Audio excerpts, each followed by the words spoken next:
Subscribe करिए hi-fi study channel को, bell icon को प्रेस कीजिए लेटेस्ट वीडियो अपडेट सबसे पहले पाने के लिए।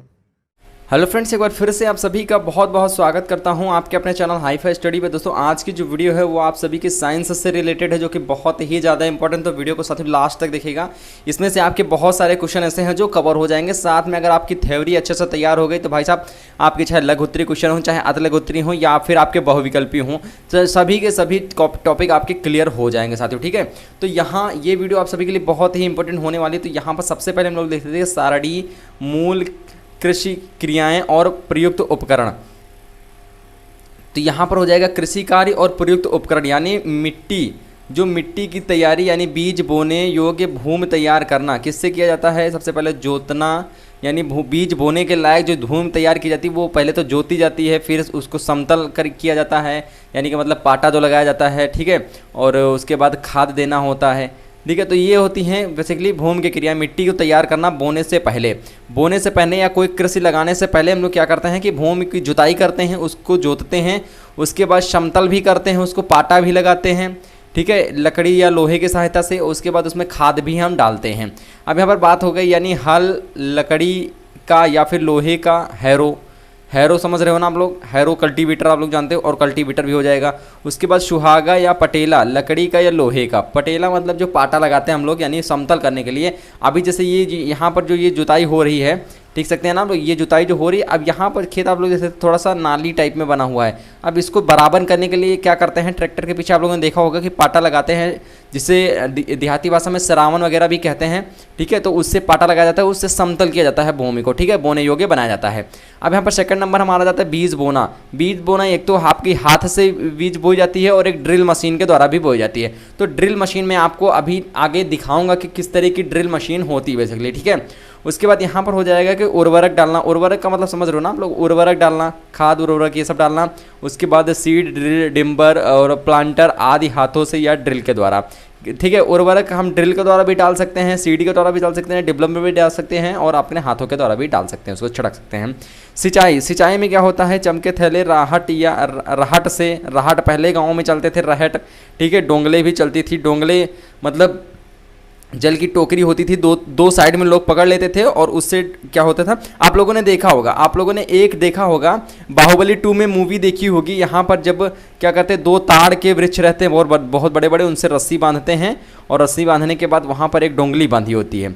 समझ रहे हैं ना लोग, डोंगले बंधे होती हैं, और उससे जो बाहुबली होते हैं वो उसको खींचते हैं, एक तरफ वो खींचते हैं, एक तरफ उनके बच्चे छोटे छोटे खींचते हैं, और उसी में पानी भर के और पानी दूसरी तरफ लाया जाता है। तो वही होता है बेसिकली हमारा डोंगली, लेकिन यहाँ पर पेड़ों के साथ बांधा जाता है, और वहाँ पर क्या होता है, छोटे छोटे मनुष्य दो आपस में होके और उससे सिंचाई की जाती है। ठीक है, समझ गए ना, वही है डोंगली साथियों। ठीक है, उसके बाद हमारा आता है निराई।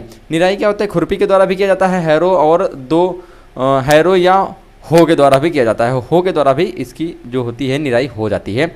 उसके बाद फसल संरक्षण के लिए क्या करते हैं, पीट को कीटनाशक दवाओं का छिड़काव भी करते हैं, हाथ से या मशीन से या फुट स्पेयर से, यानी पैर से मशीन को चला करके, नए पेप्सियर या वायु के द्वारा, यानी वायुयान हेलीकॉप्टर के द्वारा भी किया जाता है। उसके बाद फसल कटाई भी होती है दराती से ही, समझ ना, हंसिया जिसे कहते हैं, दराती जिसे हंसिया कहते हैं, और हार्वेस्टर द्वारा। हार्वेस्टर भी होता है हाथ से, और उसके पीठ पे लगा लिया जाता है, और आगे डंडे की तरह हिलाते चले जाते हैं, और उससे फसल जो होती है वो कटती चली जाती है। उसके बाद गहराई होती है, गहाई पशुओं से, थ्रेशर से, या फिर कंबाइन से। यानी गहाई का मतलब होता है ना काटना फसल को। जैसे गेहूँ हमने काट लिया, ये जो इधर गेहूँ है या फिर धान है जो हमने काट लिया, काटने के बाद हम क्या करते हैं, थ्रेशर में काटते हैं उसको, जिससे दाने उसके निकल आते हैं अलग। तो यही हो जाएगा हमारा। उसके बाद हमारा और कुछ फसलें ऐसी होती हैं जो पशुओं से माड़ी जाती हैं। माड़ी मतलब पशुओं से या बैलों को उनके ऊपर चलाया जाता है, और जिससे क्या होता है, उनके दाने निकल आते हैं। उसके बाद फटकने का मतलब क्या होता है, जब बीज हमारा निकल के आ जाता है तो वहाँ पर फटका जाता है। ठीक है, चाहे छाछ से फटका जाता है या फिर मशीन के द्वारा फटका जाता है। उसके बाद भंडारण होता है उसका। भंडारण में क्या होता है, छाछ या फटकना मतलब मशीन के द्वारा, जैसे कि एक पंखा होता है मशीन के द्वारा, यानी उससे क्या होता है, भूसे को अलग कर दिया जाता है उड़ा के, और अपना जो बीज वगैरह होता है उसको एक तरफ कर लिया जाता है। उसके बाद भंडारण होता है लकड़ी के बर्तन में, मिट्टी के बर्तन में, धातु के बर्तन में, अनाज, स्लीस या खत्ती जिसे कहते हैं। ठीक है, क्लियर हो गया ना। तो अब यहाँ पर ये हो गया फिजिकली जुताई का यंत्र, और ये हो जाएगी जो हाथ में लिए हुए हैं ये दराती लिए हुए हैं हंसिया, जिससे क्या हो रही है फसलों की कटाई हो रही है, और इधर खेत की हो रही है जुताई। नेक्स्ट हम लोग देखते हैं, नेक्स्ट हो जाएगा हमारा एक तरह और हम मशीनों से भी अपनी जुताइयाँ कर सकते हैं, जैसा कि ट्रैक्टर हो गया, ट्रैक्टर के पीछे कल्टीवेटर के बांध के, और इधर अपना बैलों से हो गया, बैलों में जो ये होता है जो जिससे जोतते हैं हम लोग, इसको कहते हैं जोंठ।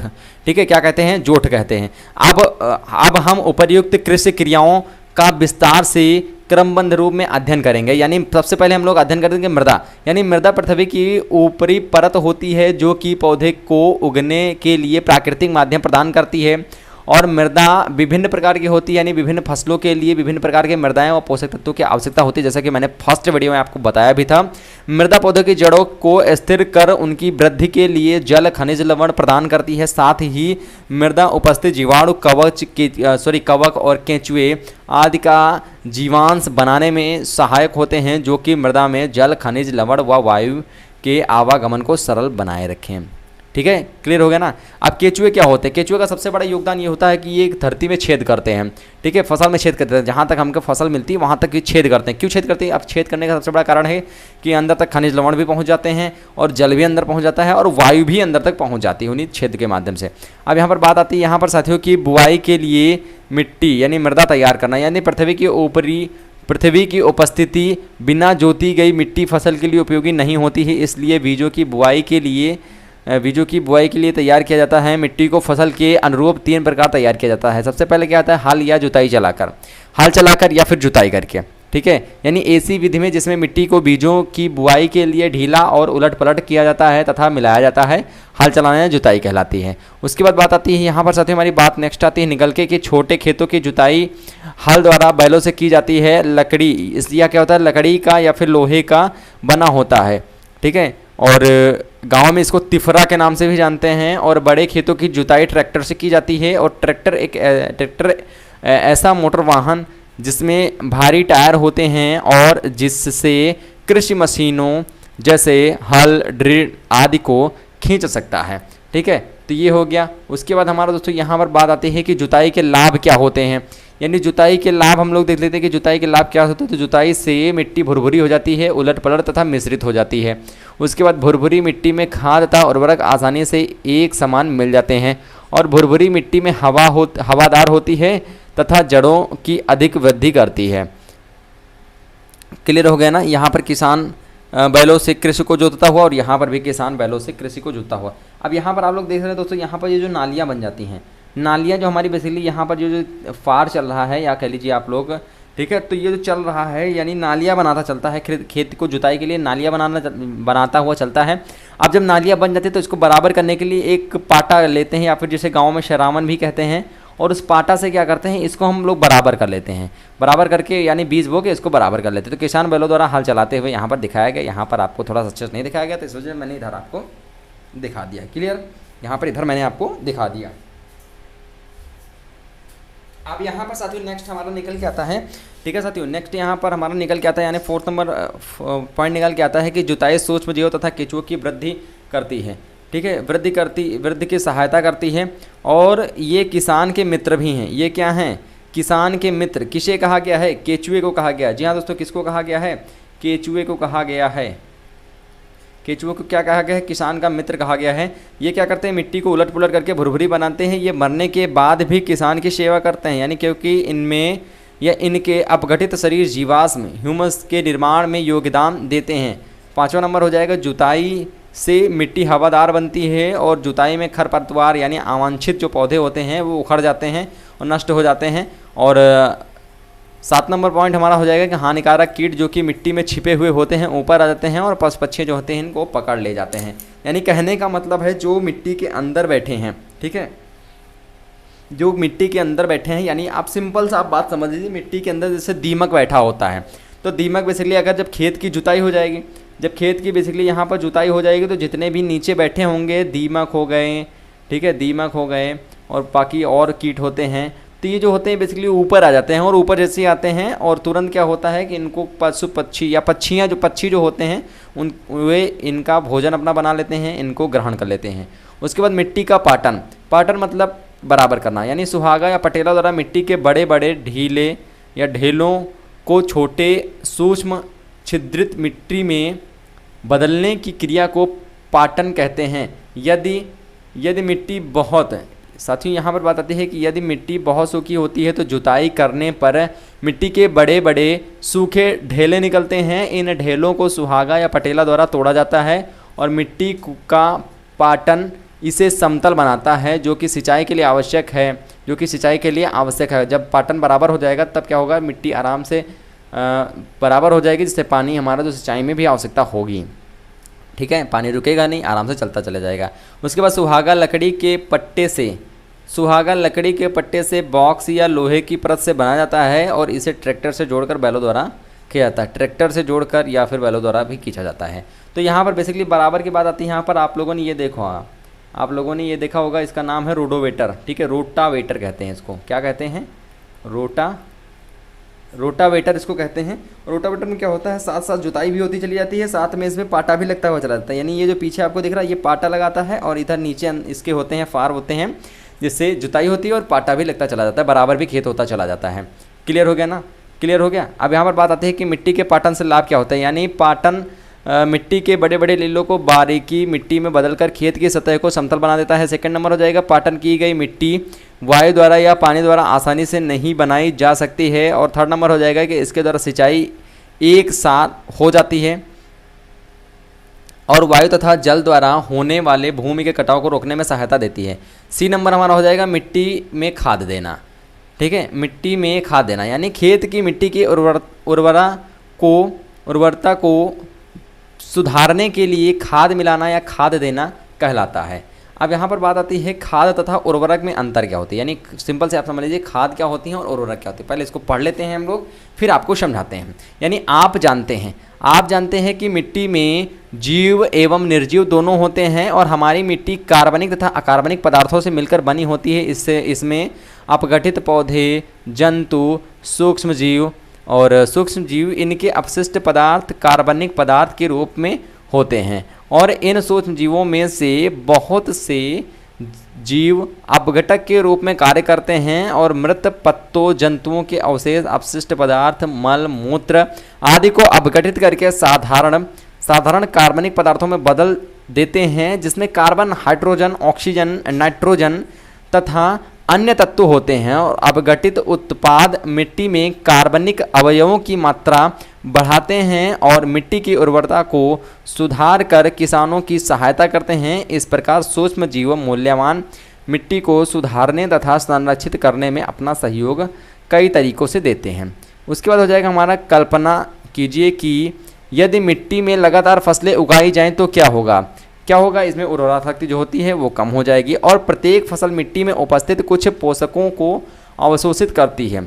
और इस प्रकार यदि मिट्टी के इन पोषकों की पूर्ति ना की जाए तो मिट्टी बंजर अर्थात ऊसर हो जाएगी और पौधे की वृद्धि के अयोग्य हो जाएगी। और इसलिए मिट्टी की उर्वरता को बनाए रखने के लिए इसमें खाद या उर्वरक मिला जाने चाहिए। और मिट्टी में उर्वरक शक्ति यानी उर्वरक मिट्टी तैयार करने के लिए मिट्टी तैयार करते समय बुआई के समय और फसल पकने से पूर्व निराई के बाद भी डाले जा सकते हैं। उर्वरक दो प्रकार के होते हैं, जैविक एवं रासायनिक उर्वरक। और जैविक उर्वरक को खाद तथा रासायनिक उर्वरक को कृत्रिम उर्वरक भी कहते हैं। यानी इन दोनों का विवरण आगे दिया जा रहा है। अब साथियों यहाँ पर बात आती है हमारी कि उर्वरक क्या होती है, खाद क्या होती है। यानी उर्वरक होती हैं वो जो रासायनिक होती हैं, ठीक है, रासायनिक होती हैं जो बनाई जाती हैं। और जो हमारी खाद होती है वो क्या होती है, गोबर की खाद हो गई, जैविक खाद हो गई, आजकल मिल रही है, बहुत ज़्यादा मिल रही है। ठीक है, जैविक खाद। और यही हमारी जो खाद होती है सबसे बेटर होती है। हमारी उर्वरक जो है वो आज मिट्टी को नष्ट किए जा रही है। ठीक है, यूरिया हो जाता है इसमें, डाया भी आ जाता है, DAP, NPK ये सब आ जाता है इसमें। और जो हमारी जैविक खाद होती है बेसिकली कूड़े से बनाई जाती है या फिर आप कह लीजिए मल मूत्र या फिर गाय भैंस के गोबर से बनाई जाती है। ठीक है, क्लियर हो गया ना। तो ये जो हमारी होती है बहुत ही अच्छी खाद होती है और जो उर्वरक होते हैं हमारे बहुत ही हानिकारक होते हैं। अब यहाँ पर बात आती है कि जैविक उर्वरक क्या होते हैं। यानी ह्यूमस, सबसे पहले ह्यूमस आ जाता। तो ह्यूमस का चित्र ये आप सभी को देखने को मिल रहा है, ह्यूमस। ठीक है, ये ह्यूमस है। यहाँ पर ह्यूमस होता है कि मिट्टी के ऊपरी काली परत कार्बनिक पदार्थ की होती है, जिसमें आंशिक या पूर्ण रूप से अपघटित पौधे तथा जंतुओं के अवशेष और अपशिष्ट पदार्थ होते हैं, जिन्हें ह्यूमस कहते हैं। तो आपको काला काला दिख रहा होगा, ठीक है, जैसे कि हाथ में लिए हुए यहाँ पर काला काला आपको दिख रहा होगा, तो ये क्या है, बेसिकली ह्यूमस है, ठीक है। यानी ऊपरी परत है, काली परत है, कार्बनिक पदार्थ है, यानी इनमें जंतुओं के और पौधों के अपशिष्ट पदार्थ होते हैं। उसके बाद हमारा आता है खाद। खाद क्या होता है, प्राकृतिक उर्वरक, यानी खाद एक अपघटित कार्बनिक पदार्थ है जिसे सब्जियों, पौधों तथा जंतुओं के व्यय पदार्थों जैसे गोबर, मूत्र, मल तथा इसी प्रकार के कार्बनिक अपशिष्ट से अपघटन द्वारा बनाया जाता है। और कार्बनिक खाद पोषकों से युक्त होती है। किसान मिट्टी में इन्हें सीधे रूप में मिलाते हैं या इसे कंपोस्ट में बदल कर डालते हैं। उसके बाद फार्म यार्ड क्या होता है, यानी गाय, भैंस, घोड़े, बकरी या आप कह लीजिए पशुओं के गोबर फार्म में व्यय पदार्थों, मृत पत्तों तथा शाखाओं आदि के आंशिक रूप से सड़ने पर बनती है। और इन पदार्थों को एक गड्ढे में यानी 4 से 5 मास के लिए रख देते हैं, जो कि गड्ढा होना चाहिए 4 से 5 फुट गहराई होनी चाहिए गड्ढे की, जो कि भूरे रंग के पदार्थ में बदल जाता है और इसे भूरी खाद भी कहते हैं, यानी फार्म यार्ड हो जाएगा। उसके बाद हमारा हो जाएगा कि हरी खाद क्या होती है साथियों। हरी खाद हमारी होती है यानी एक शीघ्र वृद्धि करने के लिए ग्रंथिका युक्त उगाई जाती है, ग्रंथिका युक्त उगाई जाती है। और इन फसलों के पौधे जब लगभग 40 से 50 सेंटीमीटर के हो जाते हैं, तो इस अवस्था में पहुंचने के लिए फसल अधिक से अधिक 2 मास लेती है।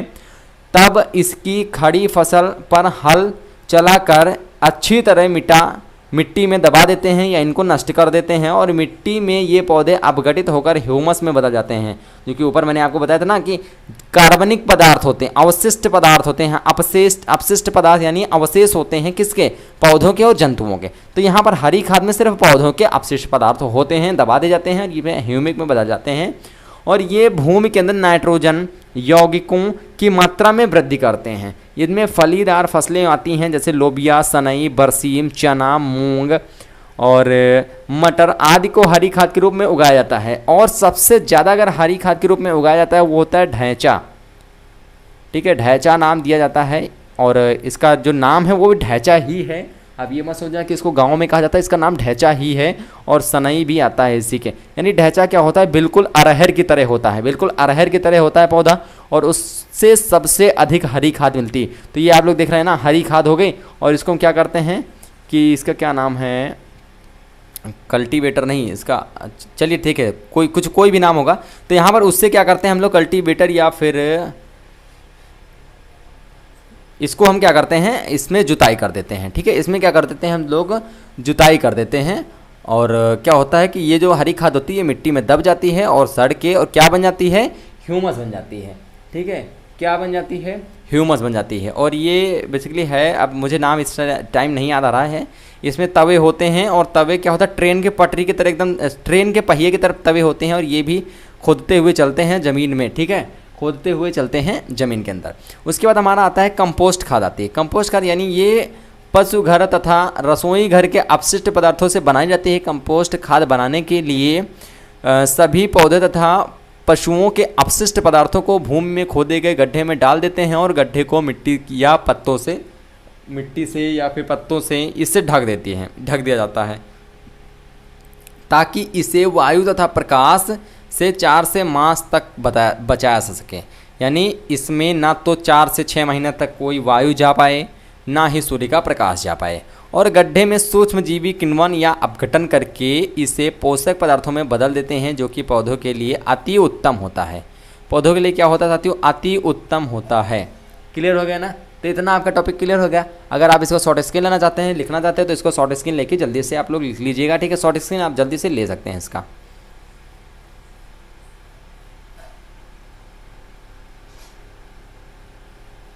ठीक है, तो ये बेसिकली इसका मुझे नाम याद आ गया, इसको कहते हैं हैरो कहते हैं, ठीक है, हैरो कहते हैं, इसको कहते हैं हैरो कहते हैं, इसको जो ये जुताई वाला यंत्र है इसको हैरो कहते हैं।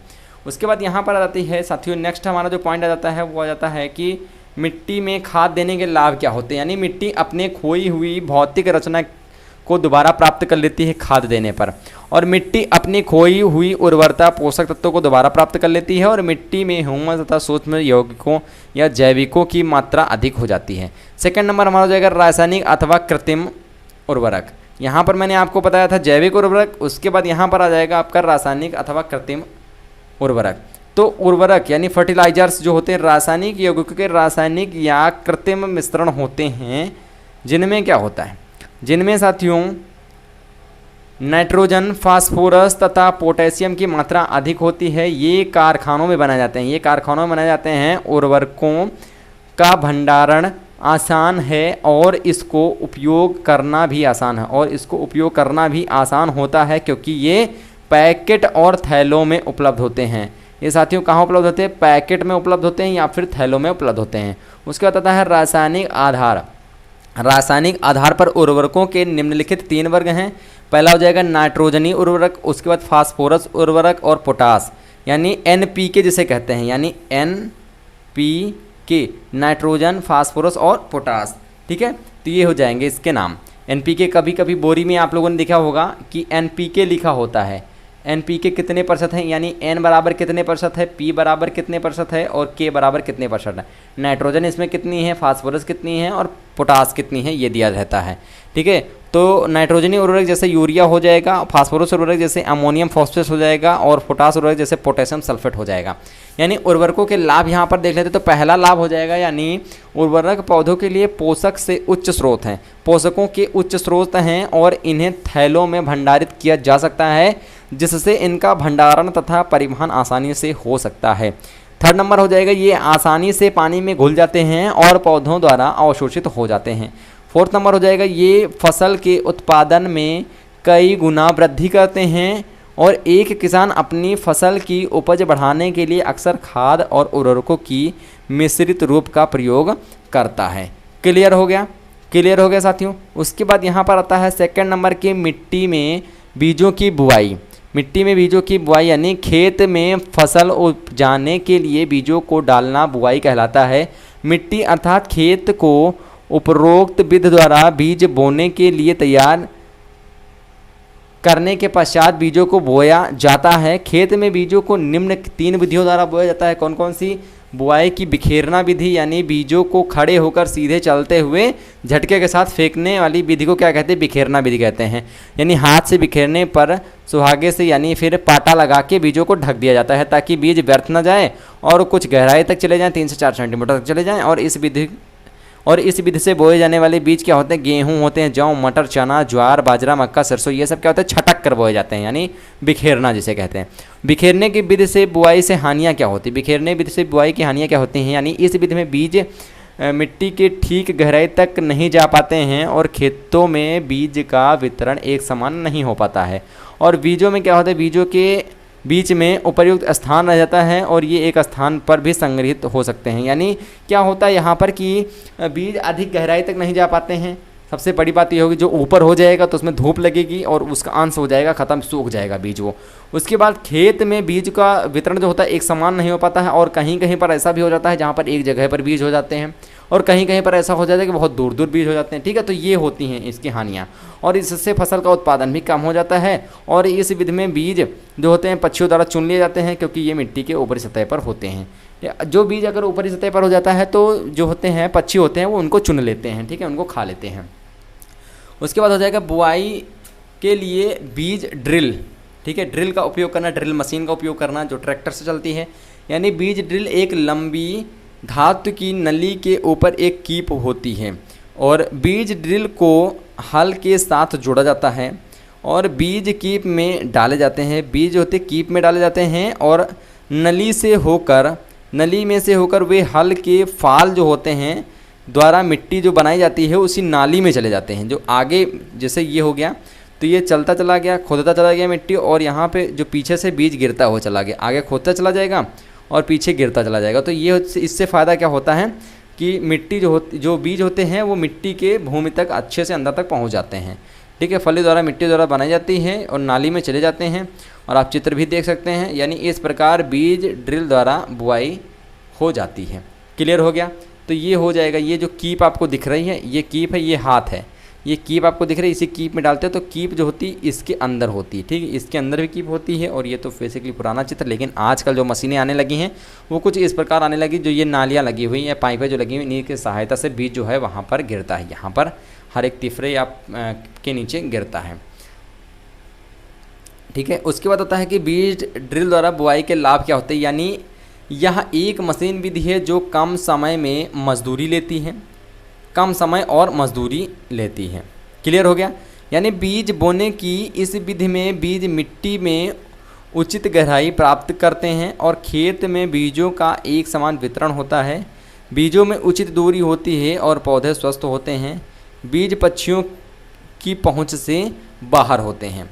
जो बीज होते हैं पक्षियों की पहुंच से बाहर होते हैं, यानी जब वो 3 से 4 सेंटीमीटर ज़मीन के अंदर पहुंच जाएगा बीज, तब क्या होगा कि उसको पक्षी भी नहीं पा सकेंगे। उसको कौन नहीं पा सकेगा? पक्षी भी नहीं पा सकेंगे उस बीज को, और आराम से वो जम भी जाएगा। उसके बाद यहाँ पर अगर हम लोग बात कर लेते हैं कि एक समान वितरण भी होता है इससे, और उचित दूरी पर भी आता है, ठीक है, और मिट्टी की गहराई में भी हो जाता है, ठीक है। दोस्तों ये थे आप सभी के बहुत बहुत इंपॉर्टेंट क्वेश्चन जो आपके साथ पूछे जा सकते हैं, आपके एग्जाम के लिए बहुत ज़्यादा इंपॉर्टेंट है, ठीक है। बेसिकली अभी मैं थ्योरिकल आपकी क्लास पढ़ा रहा हूँ, बड़े बड़े क्वेश्चन बता रहा हूँ, और एक साथ में आपको अति लघुत्तरी क्वेश्चन भी आपको बता दूंगा, बहुविकल्पी भी बता दूंगा, जिससे आपकी तैयारी में 4 चांद लग जाएगा, बहुत ही ज़्यादा अच्छी तैयारी आपकी हो जाएगी। तो वीडियो को ज़्यादा से ज़्यादा आप लोग शेयर करिएगा, लाइक करिएगा, ठीक है, शेयर भी कर दीजिएगा, और अगर चैनल पर नए हैं तो चैनल को ज़रूर से ज़रूर सब्सक्राइब कर लीजिएगा, साथ में बेल आइकन जो है उसको भी दबाना मत भूलिएगा, ठीक है, उसको भी दबाना बिल्कुल भी मत भूलिएगा। और काफ़ी सारे स्टूडेंट कहते रहते हैं कि सर हमें नोटिफिकेशन नहीं मिलता है, तो नोटिफिकेशन अगर आप बेल को ऑन करेंगे तभी तो आपको नोटिफिकेशन मिलेगा, अन्यथा नहीं मिलेगा, ठीक है। तो आशा करते हैं वीडियो आपके लिए बहुत ही ज़्यादा हेल्पफुल होगा। तो अगर आपको वीडियो पसंद आए तो वीडियो को लाइक कर दीजिएगा, और अगर चैनल पर नए चैनल को जरूर सब्सक्राइब करें। तब तक के लिए थैंक यू सो, जय हिंद, जय भारत, वंदे मातरम। मिलते हैं फिर से नए नेक्स्ट वीडियो के साथ।